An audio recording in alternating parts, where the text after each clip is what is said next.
अस्सलाम वालेकुम, नमस्कार, सत श्री अकाल। आप लोगों ने जंगली जानवरों को लोगों पर हमला करते तो देखा होगा, लेकिन हमारी आज की इस कहानी में इस बात का एकदम उलट है। कहानी की शुरुआत होती है एक जू से, जहां से शिकारियों ने एक शेर का बच्चा उठा लिया था और इसको एक लकड़ी के बॉक्स में बंद करके ले जाया जा रहा था। इसके बाद हम 25 साल की एक लड़की को देखते हैं जिसका नाम अलमा होता है।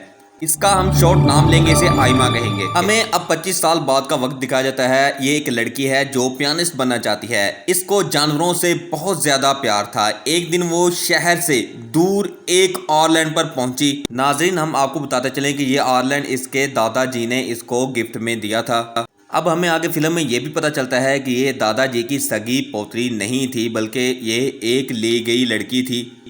हमें यहाँ पर स्नो का पता चलता है। ये एक वाइट कलर का भेड़िया है जो इसके दादा ने यहाँ पर पाला हुआ था। इसे वीडियो में इसका दादा कहता है कि ये ना जाने कहाँ से आ गया था और इसके बाद मैंने ही इसको पाला है और मैं इससे बहुत ज़्यादा प्यार करता हूँ। तुम भी इसको ढूंढ कर इसे दोस्ती कर लेना। इसके बाद हमें एक और सीन दिखाया जाता है। इस सीन में जहाज़ जिसके अंदर शेर मौजूद है वो यहाँ पर क्रैश हो जाता है। आयमा इसे ढूंढने की कोशिश करती है, लेकिन यह आइलैंड बहुत ज़्यादा बड़ा होता है और ये इसको नहीं मिलता। अब अगली सुबह हमें दो शिकारी दिखाए जाते हैं जो कि स्नो के पीछे होते हैं और ये शिकारी स्नो को पकड़ने की कोशिश करते हैं। दरअसल ये जू के मालिक होते हैं। इनका लगाया गया जाल किसी हद तक स्नो को पकड़ने में कामयाब हो जाता है, लेकिन जब तक ये यहाँ पहुँचते स्नो बड़ी होशियारी के साथ वहाँ से निकल जाती है, क्योंकि दादाजी ने इसको ट्रेनिंग दी हुई होती है।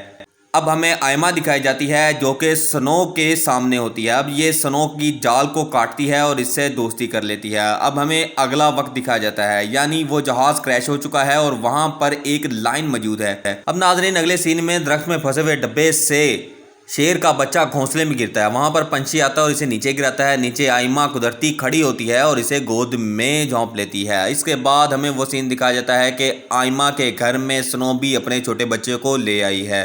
अब घर में तीन प्यारे जानवर देखकर आयमा बहुत ज़्यादा खुश थी। इसने तुरंत अंकल जो को बुलाया। अंकल जो का नज़रिया कुछ और था। ख़तरनाक जानवरों को घर में देखकर अंकल कहता है ये ठीक नहीं है, तुम्हें इन सबको जू में दे देना चाहिए।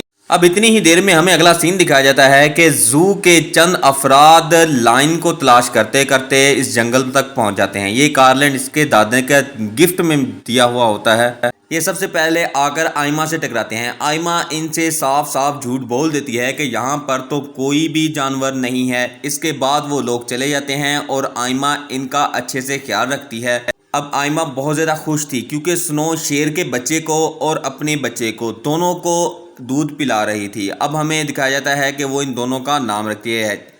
स्नो के बच्चे का नाम जैक और ड्रीमर शेर के बच्चे का नाम होता है। अंकल इस बात पर बिल्कुल भी एग्री नहीं था कि जंगली जानवरों को घर के अंदर रखा जाए, लेकिन इन दोनों में नोकझोंक इस बात पर चलती रहती है और अंकल अपने घर चला जाता है। इसके बाद हमें दिखाया जाता है कि वो रोज सुबह सुबह जंगल की सैर के लिए जाते थे और जहां पर इनका दादा होता वहां पर लाजमी जाते थे। अब सीन शिफ्ट होता है और आयमा शहर इंटरव्यू देने जाती है। पीछे से वही शिकारी आते हैं और स्नो को बेहोश करके इसे अपने साथ ले जाते हैं। दूसरी तरफ आयमा के लिए खुशखबरी ये थी कि उसकी सिलेक्शन हो गई थी।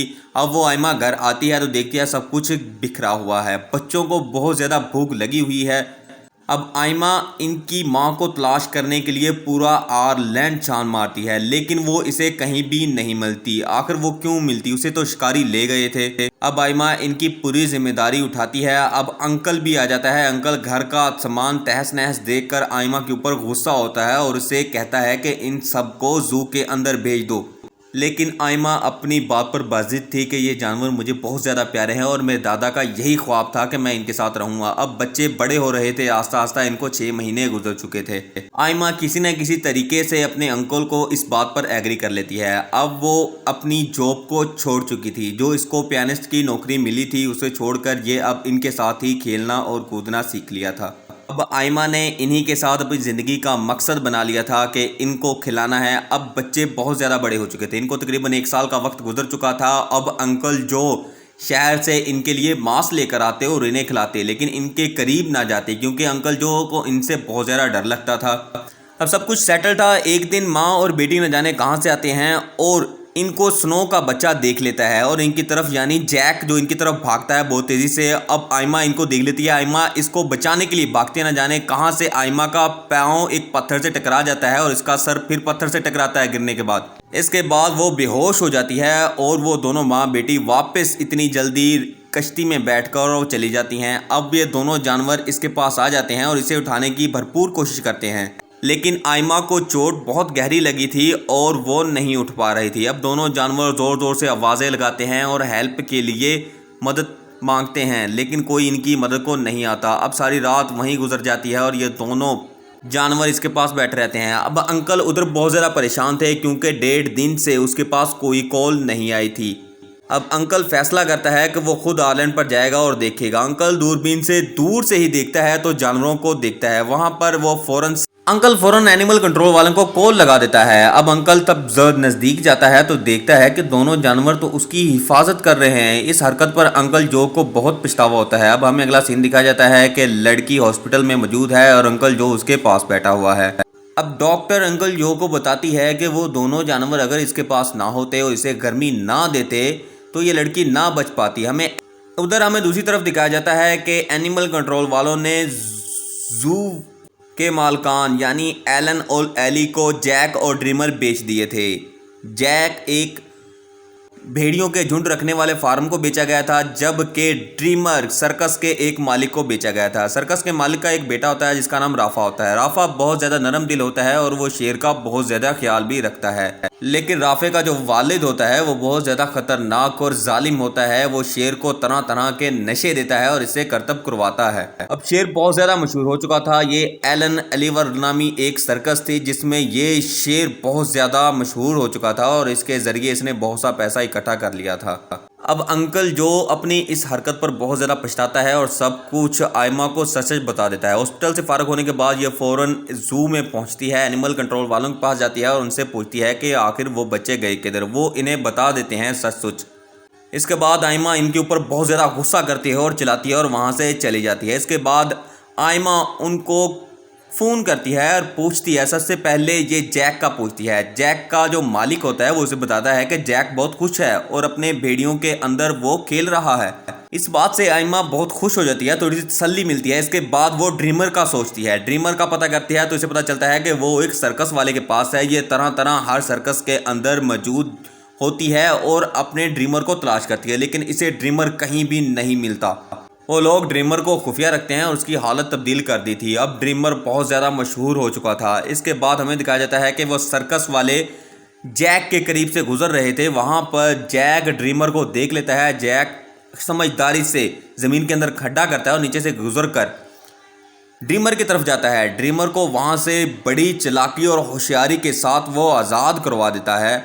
चूँकि ये दोनों बहुत महीनों बाद आपस में मिलते हैं तो ये वहाँ पर थोड़ी देर खेलते हैं। थोड़ी देर खेलने के बाद ये जंगल की तरफ निकलने की कोशिश करते हैं, लेकिन इनको जंगल का रास्ता नहीं मालूम था। अब राफे के वालिद को ये बात का पता चलता है। वो फ़ौरन से अपनी बेहोश करने वाली जानवरों को बंदूक उठाता है और गुस्से में बाहर जाने का फैसला करता है, लेकिन राफा बहुत समझदार होता है और वो इसके साथ जाने का फैसला कर लेता है। राफा इसके साथ रहता है और इसके बाद वो जू वालों को भी कॉल कर देता है कि जंगली जानवर शहर में घूम रहे हैं। अब तमाम साइड पर यह बात फैल जाती है कि शेर शहर में घूम रहा है। शेर को अब शूट करने के खुलेआम ऑर्डर मिल चुके थे। इस बात का आयमा को इल्म नहीं था। अब हमें एलन दिखाया जाता है जो आयमा से मिलता है और कहता है कि मैं तुम्हारी मदद करूँगा। हमें दिखाया जाता है कि एली और आयमा दोनों इन दोनों को ढूंढने की बहुत ज़्यादा कोशिश करते हैं। अब ये जंगल की तरफ चल पड़ते हैं। पीछे से हमें दिखाया जाता है कि शहर के अंदर खुलेआम जैक और ड्रीमर घूम रहे हैं और पुलिस इनको तलाश कर रही है। इनको शूट करने के खुले ऑर्डर मौजूद थे। अब ये दोनों जंगल की तरफ चले जाते हैं जहाँ पर राफा और इसका जालिम फादर मौजूद होता है। ये उसके ऊपर फायर करता है और दरमियान में न जाने कहाँ से भेड़िया बीच में आ जाता है और वो जख्मी होकर और बेहोश हो जाता है। अब जैक बेहोश हो चुका था और बच्चा यानी राफे जो होता है वो जैक के मुंह में एक मेडिसिन देता है जिससे जल्द से जल्द जैक को होश आ जाए और इस बेहोशी का जो असर है वो ख़त्म हो जाए। अब ये दोनों बाप बेटा एक होटल में चले जाते हैं। इनके पास वो ट्रैकर मौजूद होता है जो जैक के गले में मौजूद होता है। अब ये दोनों उससे ट्रैकर का पूछते हैं, लेकिन राफे का वालिद इन्हें लिफ्ट नहीं करवाता। अब बच्चा बाथरूम का बहाना लगाकर बाहर जाता है और इनको सब कुछ सच सच बता देता है। अब बच्चा इनको लेकर उसी जगह पर आ जाता है जहां पर इसने जैक को बेहोश देखा था। अब वहां पर जैक नहीं होता और ड्रीमर अपने पीछे पीछे इन दोनों को उसके अंदर ले आता है और बताता है कि यहाँ पर अभी ड्रीमर की मदद से जैक को तलाश कर लिया जाता है और आयमा इन दोनों को लेकर अपने आयरलैंड की तरफ भागती है क्योंकि पीछे पुलिस आ गई थी। अब इन दोनों आयरलैंड के दरमियान एक नदी का फासला था जिससे जैक तो फ़ौरन पार कर लेता है, लेकिन आयमा ड्रीमर के लिए परेशान थी क्योंकि ड्रीमर पानी से डरता था। अब वो ड्रीमर को काफ़ी ज़्यादा इसके ऊपर एग्री करती है और इसे हौसला देती है, लेकिन ड्रीमर वापस जंगल की तरफ लौट जाता है और आयमा और जैक दोनों पानी अबूर कर लेते हैं। पानी का सफ़र तय करने के बाद आयमा को गोली चलने की आवाज़ आती है और वो समझ जाती है कि अब ड्रीमर नहीं रहा और रोने लगती है। अब अचानक ड्रीमर इसके आगे आ जाता है। ड्रीमर बहुत चालाक होता है, वो पुलिस वालों को झोंका देकर इस तरफ आता है, ये ऊपर की जानिब से।